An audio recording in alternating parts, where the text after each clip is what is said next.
When I put the key in the lock of my house after 2 weeks visiting my cousin Helen in Florida, I felt that something was terribly wrong. The key wouldn't turn. No matter how much I forced it, no matter how I jiggled it from side to side, nothing. It was as if they had changed it. My God, they had changed the lock on my house.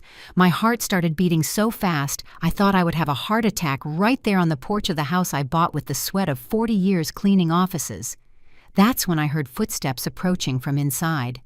The door opened, and there she was, Emily, my daughter-in-law. But she wasn't wearing her usual face, that mask of the perfect daughter-in-law she had worn for 3 years. No. This time she looked at me with a cold, cruel smile, as if I were some annoying stranger who had come to knock on her door. "Mother-in-law," she said with a voice that sent a chill down my spine, "we changed everything. This is our house now."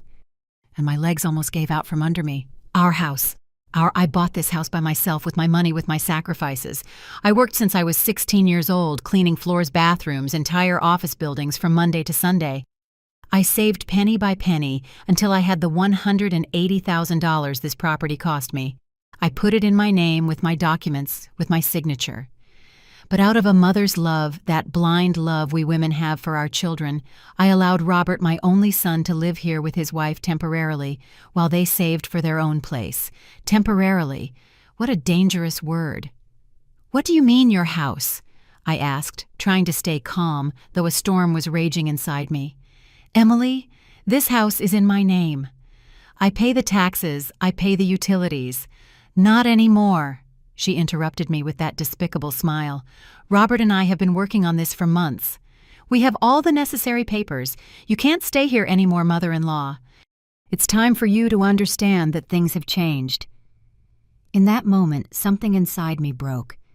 It wasn't just my heart, it was something deeper. The trust I had in my son, the faith I had that family was sacred, the belief that the unconditional love I'd given for 67 years meant something. But also, in that same instant, something else awoke. A strength I didn't know I had. A determination that had been sleeping for years of being the complacent grandmother, the tolerant mother-in-law, the mother who always said yes to keep the peace. I smiled. It was a smile that came from the depths of my soul, from the part of me that knew secrets they never imagined. I pulled my cell phone from my purse, the phone Robert had given me last year, saying, "So you can be more connected, Mom." "How nice of you to say that, Emily," I said, with a calmness that surprised even me, because the time has come to show you who really runs this family. Her eyes filled with confusion.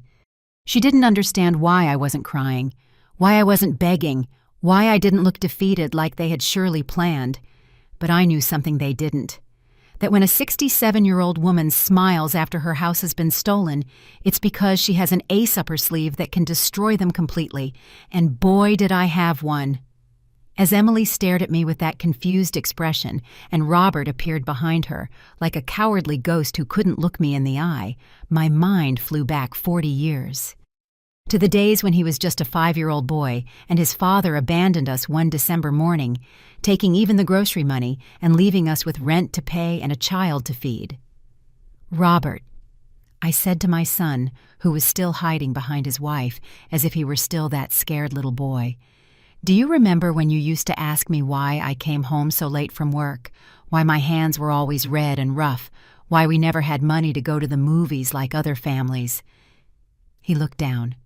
Of course he remembered. But what he never knew was the whole truth. Ever since his father left us, I worked 3 different jobs.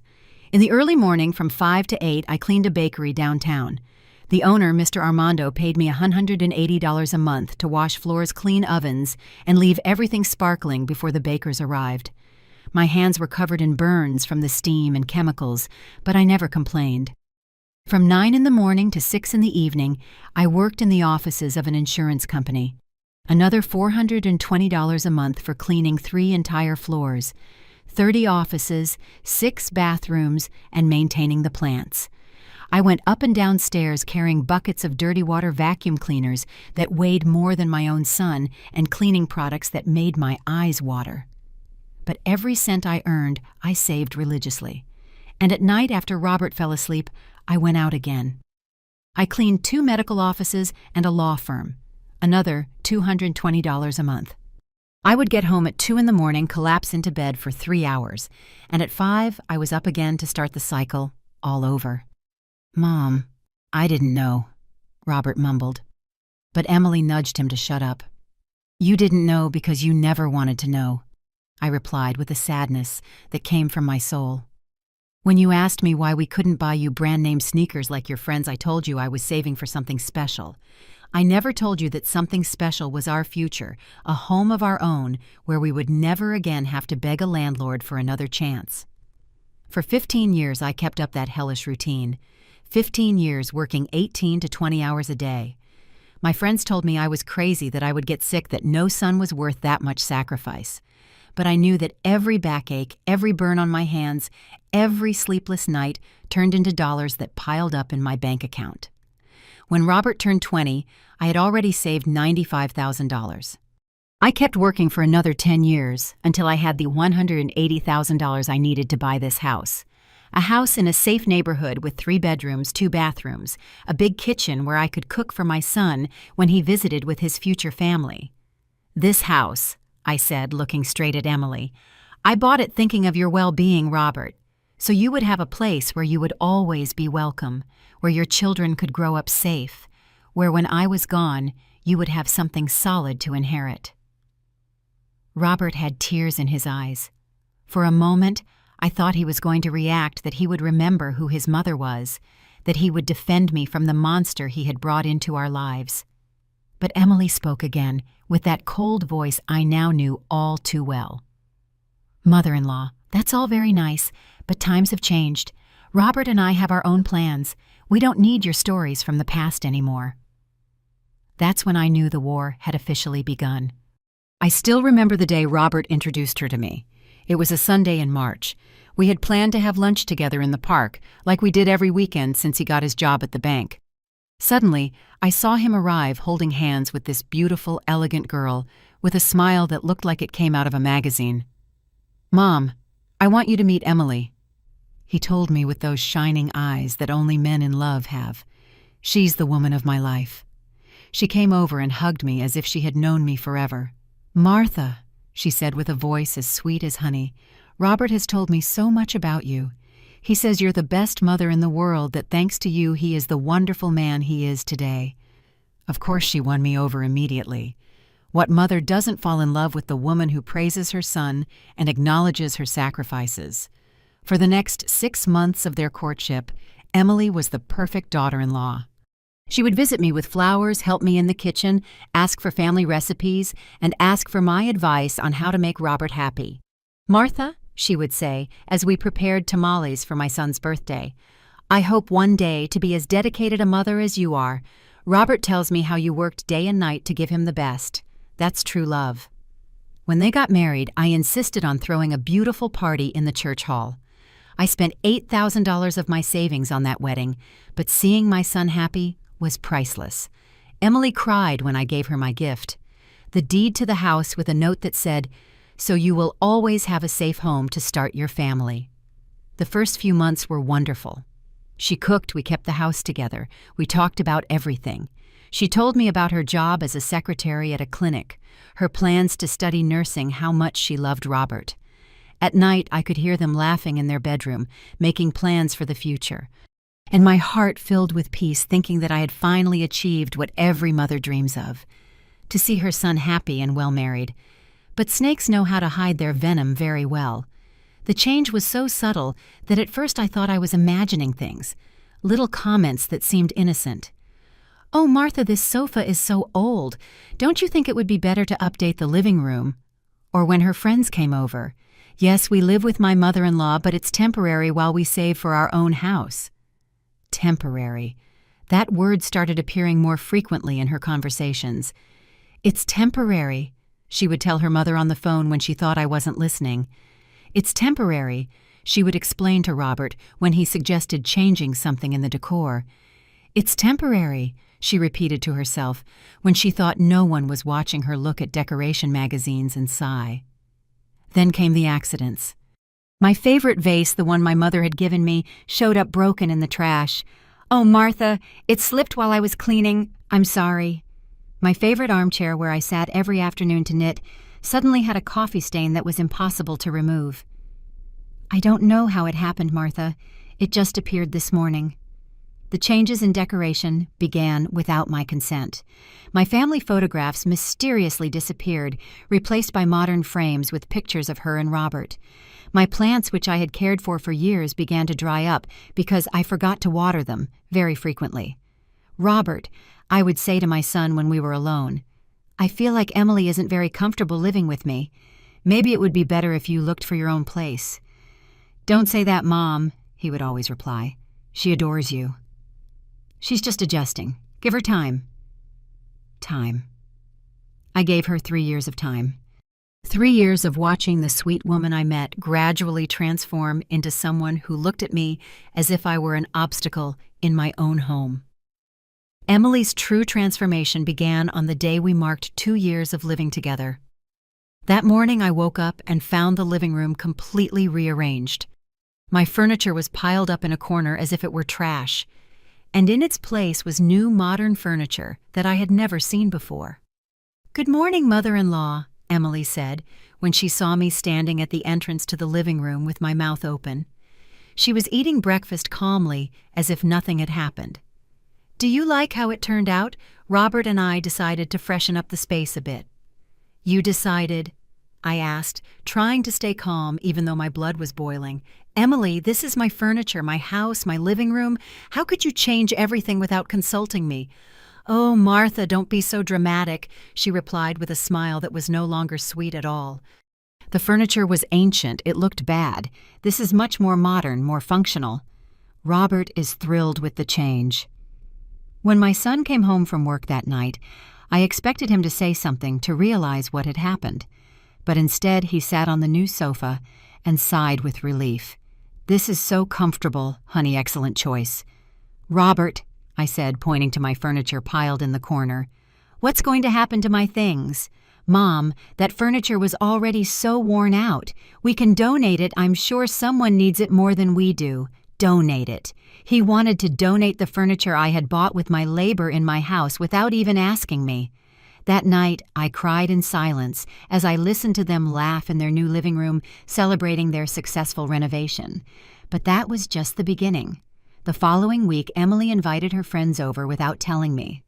I came home from the market to find 5 strange women in my kitchen using my dishes, drinking coffee from my cups, talking about me as if I wasn't there.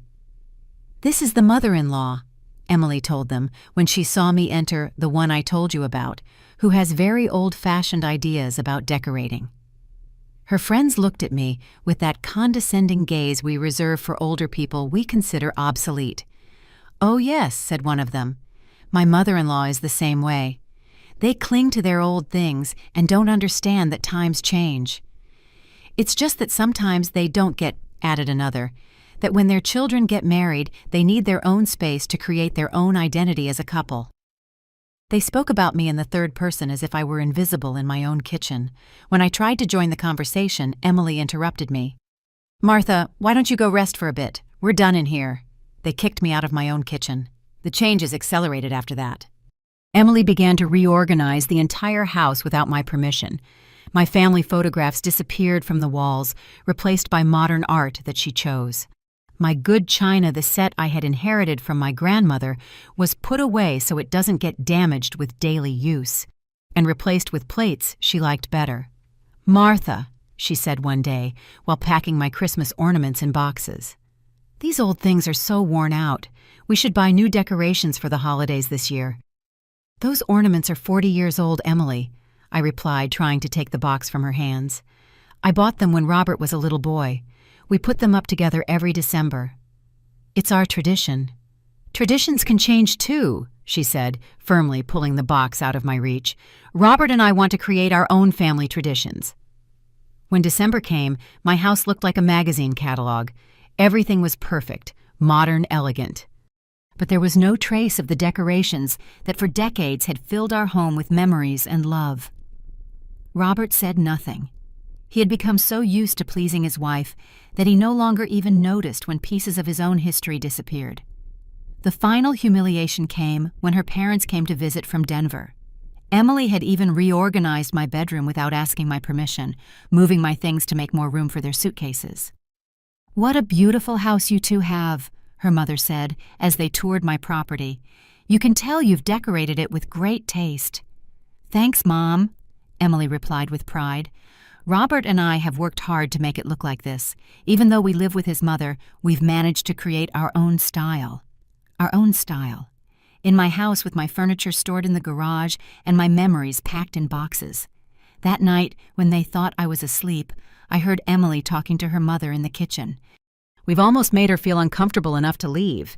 With a little more pressure, I'm sure she'll decide to go live on her own." That's when I understood that it had all been a plan from the beginning. August 15th changed everything forever. That morning the phone rang very early. It was Mr. Morales, my brother Arthur's lawyer in Houston. His voice was serious, professional, but I could sense some restrained emotion. "Mrs. Martha," he said, "I'm sorry to inform you that your brother Arthur passed away last night from a heart attack, but I must also inform you that you are the sole heir to all his assets." My world came crashing down. Arthur and I had lost touch over the last 5 years because of something silly, a family misunderstanding that now seems so insignificant. I never imagined he had left me as the heir to everything he owned. "How much are we talking about, Mr. Morales?" I asked with a broken voice, more from the sadness of losing my brother than curiosity about the money. "In total, it's $340,000, ma'am. Properties, bank accounts, and investments. Your brother was very successful with his import business. The papers are ready. We just need you to come to Houston to sign the transfer documents." When I hung up the phone, I sat in the kitchen for who knows how long, processing the news. Arthur was gone, but he had left me a fortune that would change my life forever. I could renovate the house, help Robert, or even buy a second property as an investment. What I didn't know was that Emily had been listening to the entire conversation from the living room. Mother-in-law. She appeared suddenly with an expression I had never seen before, a mixture of feigned pity and poorly concealed excitement. "I heard about your brother. I'm so sorry for your loss." "Thank you, Emily," I replied, drying my tears. "Arthur and I hadn't spoken much lately, but I loved him." "Of course you did," she said, sitting next to me with a closeness she hadn't shown in months. "And it's wonderful that he remembered you in his will. $340,000 is a lot of money. You must feel so relieved to have that financial security at your age." The way she said, "at your age," made me uncomfortable, but I was too sad to pay it any mind. What I did notice was how her eyes sparkled when she mentioned the exact amount. She had heard the entire phone call. That same afternoon when Robert got home from work, Emily had already told him everything. For the first time in months, my son came to hug me with genuine affection. "Mom, I'm sorry about Uncle Arthur," he said. "But it gives me so much peace to know that you have that financial security now. You won't have to worry about anything anymore."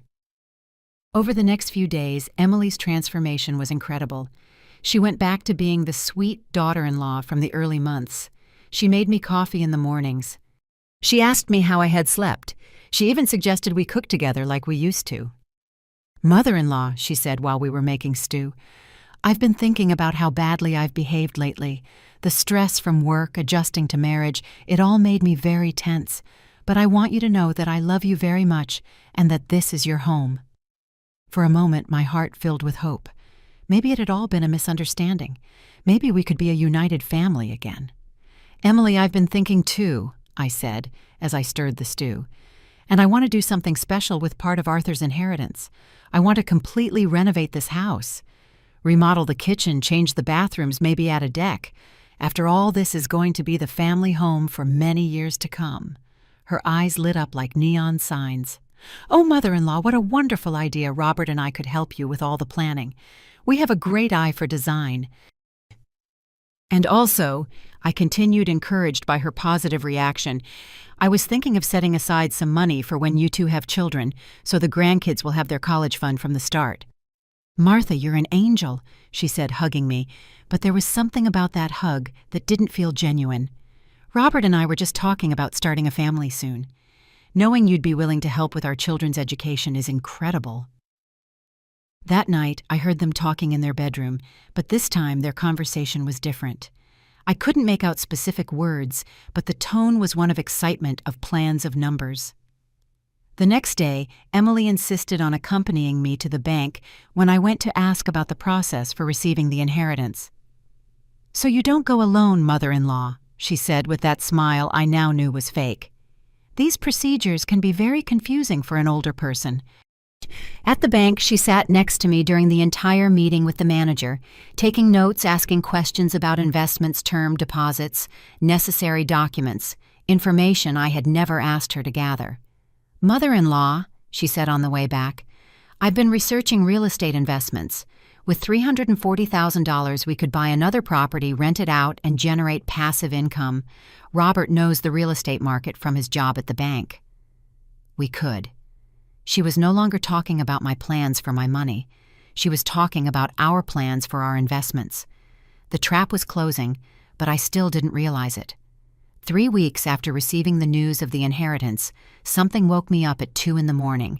It was Emily's voice talking on the phone in the kitchen, trying to keep her voice down, but with an excitement that betrayed her.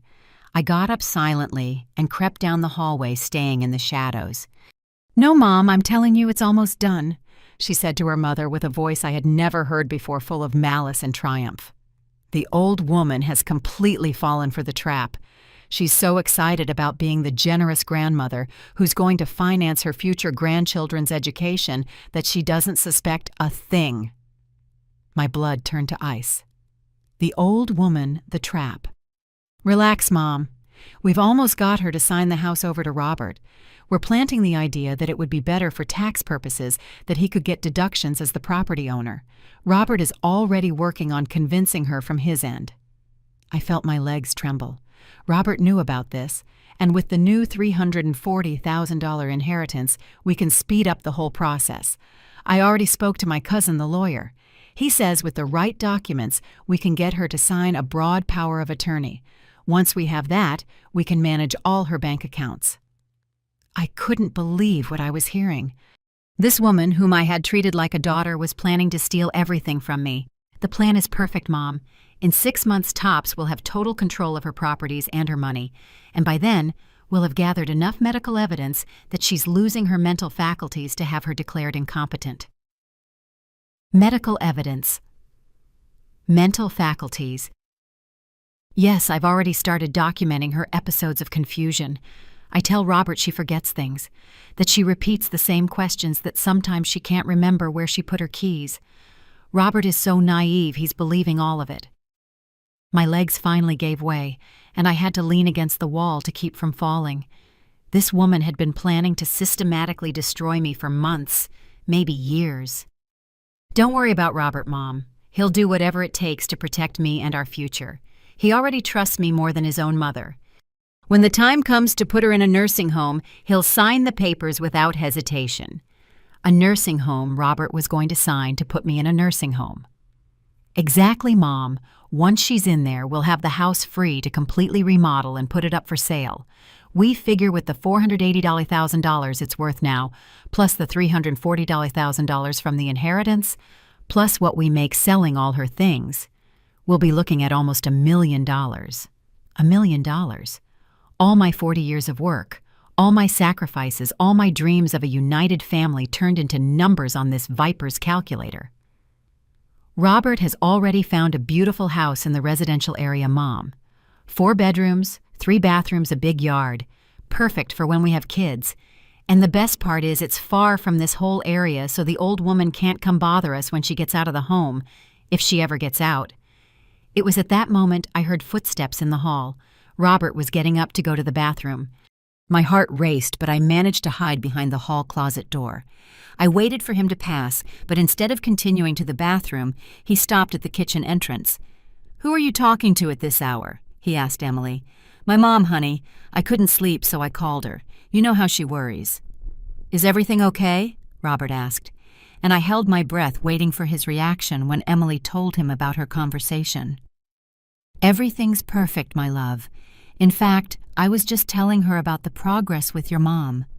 how she's more receptive to the idea of putting the house in your name, how she's excited about investing the inheritance in family plans.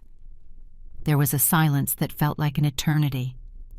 "Emily," Robert finally said, "I don't know if I'm comfortable with all this. She's my mother, and I feel like we're manipulating her." My heart filled with hope. Robert still had a conscience. There was still something left of the son I had raised. "Oh, honey," Emily replied with that sweet voice I knew so well. "We're not manipulating her. We're just helping her make smart decisions for her future and ours. Don't you want our children to have financial stability?" "Yes, but—" "Robert, your mom is already 67 years old. What's she going to do with all that property and so much money? It makes much more sense for us who are young, who have plans, who are going to start a family, to manage these resources more productively." Another silence. "Besides," Emily continued, and her voice turned colder, "we've been living in this old house for 3 years with decades-old decor sharing space. Don't you think it's time we had our own home?" "You're right," Robert finally said, and with those 2 words, he completely shattered my heart. "Let's do it, but let's do it fast before she changes her mind." I heard them kiss in the kitchen of my house, silently celebrating the greatest theft of my life. The next day, I woke up with a mental clarity I hadn't felt in years. The betrayal by Robert and Emily, instead of destroying me, had awakened a woman I thought was lost. The same one who worked 20 hours a day for 15 years. The one who faced the world alone when my husband abandoned us. The one who never gave up in the face of any obstacle. But this time would be different. This time, I wasn't going to work harder. I was going to work smarter. During breakfast, I acted as if nothing had happened. I smiled at them, served them coffee, asked about their plans for the day. But inside, I was calculating every move like a general planning a war. "Emily," I said as I washed the dishes, "I've been thinking about what you told me about putting the house in Robert's name for the tax benefits. Do you think you could find out exactly what documents we need?" Her eyes lit up. "Of course, mother-in-law. Actually, I've already been looking into it. My cousin Javier is a lawyer. He can help us with the whole process." "You're so efficient," I replied with a smile I hoped looked genuine. "And I also wanted to ask you about the investments. Could you come with me to the bank this week to look at the options?" "Of course. Could we go on Wednesday afternoon? I'm free after work." "Perfect." While she thought she was speeding up her plan, I was building mine. That afternoon, when Robert and Emily went out shopping, I called my best friend Linda, the only person in the world I trusted completely. We had been friends since elementary school. We had raised our children together. We had survived divorces, illnesses, and all the tragedies life had thrown at us.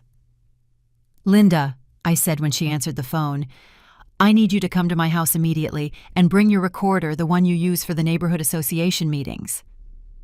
"What's wrong, Martha? You sound strange." "My son and my daughter-in-law are trying to steal everything from me, Linda, and I'm going to need your help to destroy them legally." An hour later, my friend was sitting in my kitchen as I told her the whole story. Her eyes filled with tears as I recounted the conversation I had overheard the night before. "Those monsters," she muttered, clenching her fists. "And what are you going to do?" "I'm going to give them exactly what they want," I replied with a smile that came from the depths of my soul.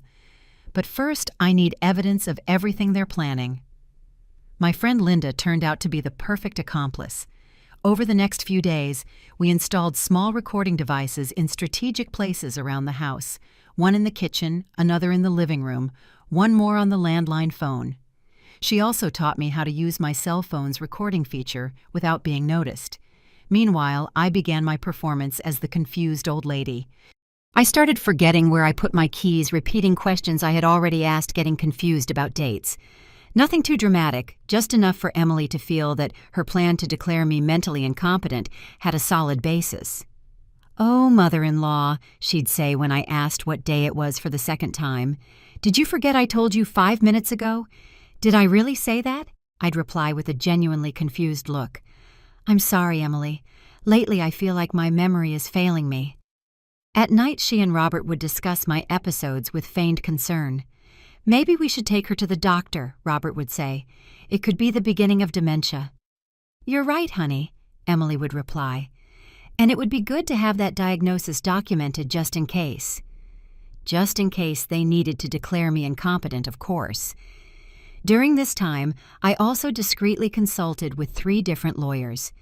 I didn't want any of them to have the full picture of my situation, but I needed to understand exactly what my legal rights were and how I could protect myself. Mr. Hernandez explained family fraud to me. Ma'am, if someone tries to make you sign documents by deceiving you, or if they forge your signature, that is a federal crime. The penalties can range from 5 to 20 years in prison. Ms. Ruiz educated me on powers of attorney.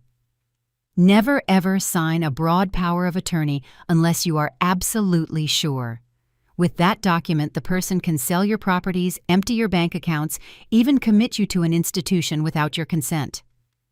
Mr. Morales spoke to me about inheritances and wills. At your age, ma'am, it is advisable to have everything very well documented and protected. An updated will, a trust if necessary, and to appoint someone trustworthy as the executor. Armed with all this legal information, I began the second phase of my plan, getting them to reveal their true intentions while the recorders were running. It was time for Robert and Emily to find out who Martha really was. On October 10th, I announced my decision during breakfast with the best performance of my life. I let the perfect tears fall. My voice cracked at the right moment, and I watched Emily's eyes light up with the victory she thought she held in her hands. "Kids," I said, as I stirred my coffee with trembling hands, "I've been thinking a lot about what we've talked about the house, the inheritance, my future." Robert stopped chewing his pastry. Emily leaned forward like a predator smelling blood. "I've decided you're right," I continued in the voice of a defeated old woman. "I'm too old to handle so many responsibilities. I want to go visit my cousin Linda in Florida for 2 weeks to think things over clearly. And when I come back, we'll do all the paperwork you think is best." "Mom," Robert said with a concern that sounded genuine, "are you sure you don't have to make any hasty decisions?" But Emily was already calculating. "Of course, mother-in-law. A break will do you a world of good. We can take care of the house while you're away." "Thank you, kids. I'll leave tomorrow morning and be back on the 25th. Emily, could you help me pack? I don't have the strength to be carrying suitcases up and down." "Of course, mother-in-law. I'll be happy to help." That night, while Emily helped me fold clothes, I asked the question I needed for my plan. "Honey, when I get back from my trip, do you think we could take the opportunity to sort out the papers for the house?" "Absolutely, mother-in-law. In fact, I already spoke with my cousin the lawyer. He can come right here to the house so you don't have to go anywhere. We just need your ID, the original deed, and for you to sign where he tells you." "And what about the inheritance? Could we organize that too?" "Of course. Robert already spoke with the bank about opening a joint account. That will make it easier to manage the investments." "A joint account? How convenient." The next day I said goodbye to them with real tears, but not of sadness, but of contained rage. I hugged them, knowing it was the last time I would do so as the naive mother they had been manipulating for years. "Take good care of the house," I said from the taxi door. "When I get back, I expect to find everything just as I left it." "Don't you worry about a thing, Mom," Robert shouted from the window. "Rest and relax." But instead of going to the airport, I asked the taxi driver to take me to the downtown Royal Hotel 20 minutes from my house. There I checked in under my maiden name Martha and paid for 2 weeks' lodging in advance. My friend Linda had found me the best private investigator in the city, an ex-cop named Sergio Mendoza, who specialized in family fraud cases. He cost $500 a day, but he was worth every penny. "Mrs. Morales," he said when we met in the hotel lobby, "my job is simple. I am going to document everything they do in your house for these 2 weeks. Videos, photographs, audio recordings, all legally admissible." "Can you film inside my own house?" "With your written authorization, yes. You are the legal owner. You have the right to monitor your property." For the first 3 days, the cameras Sergio discreetly installed in my house captured exactly what I expected. Robert and Emily wasted no time. On the first day, they started moving my personal belongings into the garage. On the second day, they arrived with boxes to pack up everything they considered the old woman's junk. But on the third day, the golden evidence arrived. Emily called someone on the phone, and the hidden camera in the kitchen captured the entire conversation. "Javier, I need you to come tomorrow with the documents. Yes, all the ones we talked about. The power of attorney, the house transfer, and the bank papers." A voice could be heard from the phone asking, "Do you have her signature yet?" "I don't need her signature, cousin. I have samples of her handwriting from years of living with her. Your secretary can forge it perfectly, just like we did with the other documents."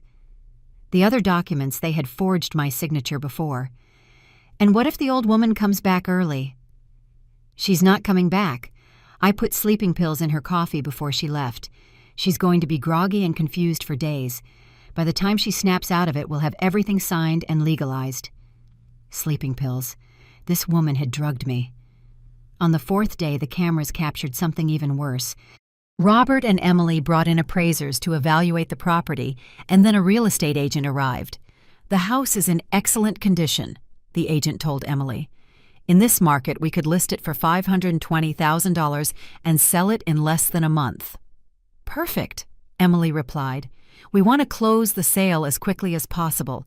My mother-in-law is developing dementia, and we need to liquidate her assets before she gets worse." "Do you have power of attorney?" "We'll have it this week. My husband is the only son, the direct heir of a woman who was still alive and perfectly sane." On the fifth day came the most painful moment of all. The cameras showed Robert packing up all my family photographs, my memories of when he was a child, all the gifts he had given me over the years. "What do we do with all this?" he asked Emily, holding a picture of himself at age 5 dressed as a superhero for Halloween. "Throw it all out," she replied without even looking. "It's just a bunch of old junk that's useless."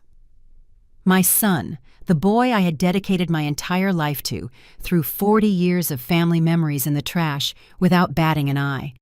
But I was no longer the same woman who had left that house 2 weeks before.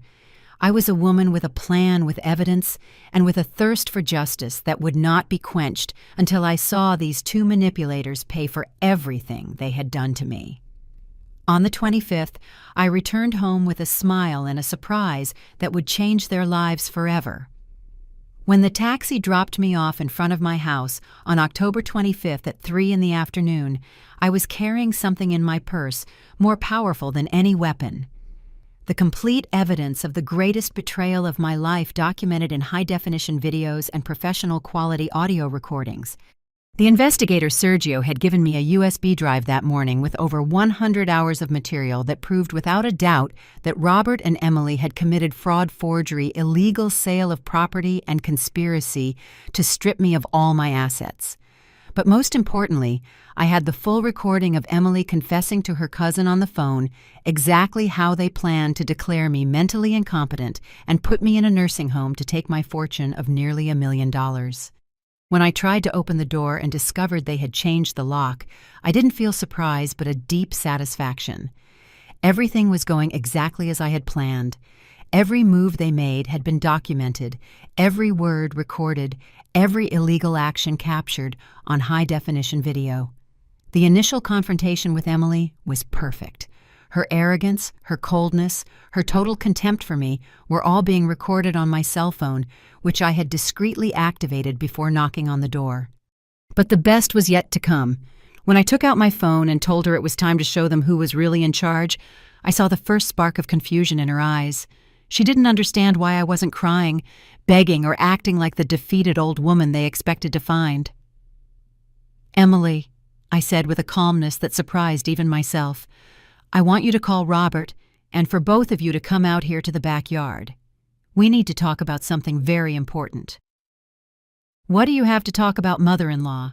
she replied with that smug smile I knew so well. "We already told you things have changed. You can't stay here anymore." "Oh, things have definitely changed," I said as I dialed my friend Linda's number. "But not in the way you think." When Robert appeared in the yard, he still couldn't look me in the eye. Over the past 2 weeks, he had sold my furniture, packed my memories like garbage, and signed papers to sell my house. But he still had enough of a conscience to feel shame. "Kids," I said, gesturing to the patio chairs, "sit down. It's time for you to learn who Martha really is." Emily laughed with contempt. "Mother-in-law, enough with the drama. We know exactly who you are. An old woman who can no longer take care of herself and who needs help making rational decisions." "Rational decisions," I repeated as I put my phone on speaker. "Like this one." And then I played the recording that would change everything forever. Emily's voice filled the yard with crystal clarity. "Relax, Mom. I've almost got the old woman to sign the house over to Robert. With the new inheritance in less than a year, we'll have everything and we can send her to a nursing home." I watched Robert's face transform from confusion to horror as he listened to his wife describe in detail how they planned to rob me of everything. Every word was a stab. "We can get her to sign a broad power of attorney, declare her incompetent. Robert will sign the papers without a doubt." But the part that destroyed him the most was when he heard his own voice reply, "You're right. Let's do it. But let's do it fast before she changes her mind." "Mom," Robert whispered, tears in his eyes. "You didn't finish listening, son," I said, and I played the second recording. This time it was Emily's voice talking to the lawyer about forging my signature, about the sleeping pills she had put in my coffee, about selling the house for $520,000 while I was supposedly developing dementia. Emily was as pale as a ghost. How do you have those recordings?" "Because I never went to Florida, Emily. I stayed in a hotel here in the city. I hired the best private investigator I could find, and I documented every second of your betrayal." I took the USB drive from my purse and placed it on the patio table. "Here I have over 100 hours of video showing you selling my furniture, forging documents, planning my forced institutionalization, and selling my house to a real estate agent." Robert shot up from his chair as if he'd seen a ghost. "Mom, I didn't know. Well, I knew some things, but not everything. We never wanted to hurt you." "You never wanted to hurt me," I yelled for the first time in years. "Robert, you threw away the pictures of you as a child. You sold the furniture I bought with 40 years of work. You signed papers to sell the house where your mother raised you." Emily tried to regain control. "Mother-in-law, you're misinterpreting everything. We just wanted to help you make better financial decisions." "Help me!" I roared with a fury that had been building for years. "You drugged me. You forged my signature. You conspired to declare me insane." That's when I dialed the number I had been waiting 2 weeks to use. "Mr. Hernandez," I said when he answered the phone. "This is Martha. I have all the evidence we need. It's time to press charges." The look on Emily's face when she heard the words, "press charges," was something I will treasure for the rest of my life. It was the face of someone who finally understands the game is over, and they have lost in the most spectacular way possible. "What charges are you talking about?" she stammered, but her voice had none of the arrogance it had shown half an hour before. "Family fraud document, forgery, illegal sale of property, conspiracy to commit fraud, and attempted dispossession of property," I replied, reciting the exact crimes Mr. Hernandez had explained to me. "In total, you're looking at between 15 and 25 years in prison." Robert collapsed into his chair as if he had been shot. "Mom, please, we can fix this. I'll give everything back. I'll pay whatever it takes." "Give back what, Robert?" I asked with a coldness that came from my soul. "The furniture you already sold, the family photographs you threw in the trash, the 40 years of memories you packed up like they were garbage." At that moment, my friend Linda arrived accompanied by Mr. Hernandez and 2 officers from the police department. We had coordinated everything perfectly: the moment of confrontation, the delivery of evidence, and the formal filing of the complaint. "Mrs. Martha," the lawyer greeted me as he opened his briefcase, "are these the individuals mentioned in your complaint?" "Yes, Mr. Hernandez. Robert, my son, and Emily, my daughter-in-law." The police officers approached with arrest warrants. "Robert and Emily, you are under arrest for the crimes of family fraud document forgery and conspiracy to commit dispossession of property." "Wait!" Emily shouted, standing up. "This is a misunderstanding. We never signed anything. Everything was planned for her well-being." One of the officers showed her the USB drive I had provided. Ma'am, we have over 100 hours of video of you planning and executing these crimes. Your own voice confessing to forging the victim's signature. As they read them, their rights, Mr. Hernandez explained the legal process to me. Mrs. Martha, with the evidence you've gathered, this case is practically a slam dunk. We have also begun the process to recover all the assets they illegally sold and to freeze the bank accounts where they deposited the money. And what will happen to them? I asked, though deep down I already knew. With the aggravating factors of family violence and elder abuse, we're looking at 12 to 20 years of effective prison time. Robert looked at me from the back seat of the patrol car, his eyes full of tears. Mom, forgive me. I don't know when I lost my way. I love you. I've always loved you. For a second, just 1 second, my mother's heart softened. But then I remembered his voice on that recording saying, "Let's do it fast before she changes her mind." And the stone returned to its place. "Robert," I said, approaching the police car window, "I worked for 40 years to give you a future. I sacrificed my youth, my health, my social life, everything for you, and you chose to betray me for money. For 67 years, I was your mother. As of today, I am just Martha, a woman who finally learned that unconditional love cannot be one-sided." Emily was still screaming from the other patrol car. "This isn't over. I have lawyers. My family has connections. You're going to regret this." I walked over to her window and smiled at her with the same coldness she had smiled at me with when she changed the locks on my house. "Emily, dear, your family doesn't have enough connections to go up against a woman who spent 40 years cleaning the offices of the most important lawyers in this city. Trust me, I know people you can't even imagine." When the patrol cars drove away, I stood in the yard of my house with my friend Linda and Mr. Hernandez, feeling a peace I hadn't experienced in years. "Are you comfortable with the decision you made?" the lawyer asked me. "Mr. Hernandez," I replied, looking at my house, which was officially mine again. For 3 years, I allowed them to disrespect me in my own home.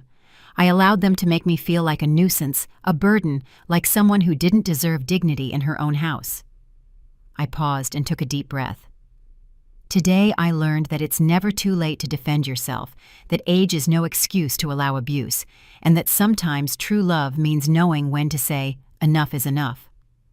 6 months later, Robert was sentenced to 18 years in prison.